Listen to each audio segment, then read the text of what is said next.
ரீசெண்டாக அத்தையை பார்க்கறக்காக தூத்துக்குடி கிளம்பியிருந்தோங்க. அதே மாதிரி ஃபஸ்ட் டைம் இதுன்னு குட்டியே ட்ரெயினில் கூட்டு போகிறோம். எப்படி ரியாக்ட் பண்ணுவாங்கன்னு தெரியலையேன்னு நினச்சிட்டே தான் கிளம்பியிருந்தோம்.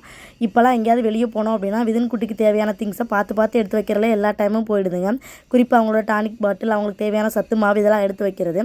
அத்தை தூத்துக்குடியில் டெய்லரிங் இன்ஸ்டியூட் வச்சு நடத்திட்டு இருக்காங்க. கிட்டத்தட்ட ஒரு 30 வருஷத்துக்கு மேலே எல்லாருக்குமே டெய்லரிங் சொல்லி கொடுத்துட்ருக்காங்க. நான் நிறைய இன்ஸ்டியூட்டில் சேர்ந்து படிச்சுட்டேன். இருந்தாலுமே எனக்கு நிறைய டவுட்ஸ் நிறைய டாப்பிக்கில் இருக்குது.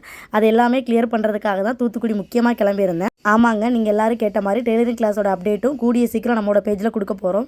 இன்னொன்று ரொம்ப முக்கியமான விஷயம், இந்த சால மீன் தான். நிஜமாவே சொல்கிறேங்க, தூத்துக்குடியில் இருக்கவங்களாம் நீங்கள் என்ன புண்ணியம் பண்ணியிருக்கீங்கன்னு தெரில. இந்த மாதிரி ஃப்ரெஷ்ஷாக சால மீன் உங்களுக்கு கிடைக்குது. வேறு எந்த இடத்துல கிடைக்குன்னு எனக்கு தெரியாது. நான் சாப்பிட்டது தூத்துக்குடியில் மட்டும்தான். அவ்வளோ சதப்பிடிப்பாக இருக்கும். அதுவும் அத்தை வந்து அதை செம்ம டேஸ்ட்டாக ப்ரிப்பேர் பண்ணுவாங்க. எங்கள் ஊரில் வந்து ஐஸ் பாக்ஸில் வச்சு வரும்போது அவ்வளோ டேஸ்ட்டாக இருக்காது.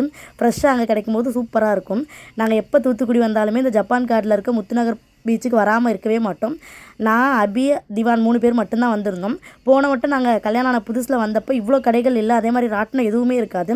ஆனால் இப்போ ரொம்பவும் இம்ப்ரூவ் பண்ணியிருக்காங்க. அதே மாதிரி போட்டிங்குமே இருக்கும். நாங்கள் 3 பேர் மட்டும் வந்தனால அவ்வளோ பெருசாக போகல. என்ன தான் வீட்டில் வந்து இந்த மாதிரி காலிஃப்ளவர் பொரிச்சு சாப்பிட்டாலும் இந்த மாதிரி பீச்சில் சுட சாப்பிடும்போது சூப்பராக இருக்கும். உள்ள பூங்காவில் வந்து அடுப்பு யூஸ் பண்ணக்கூடாதுன்னு சொல்லிட்டாங்க போல். அவ்வளோ வந்து சூடாக இல்லை, இருந்தாலுமே டேஸ்ட்டாக தான் இருந்துச்சு. அப்புறம் ஒரு காளானும் வாங்கி சாப்பிட்ருந்தோம். ஈவினிங் வந்து ட்ரெயினில் கிளம்பாமல் பஸ்ஸில் கிளம்பிட்டோம். ஏன்னா 4:30க்கெலாம் ட்ரெயின். கொஞ்சம் நேரம் நிறையா டவுட்ஸ்லாம் கேட்குற வேண்டியிருக்கால ஒரு 8 மணி வரைக்கும் இருந்துட்டு பஸ்ஸில் கிளம்பி வீட்டுக்கு வந்தாச்சு. பாய்.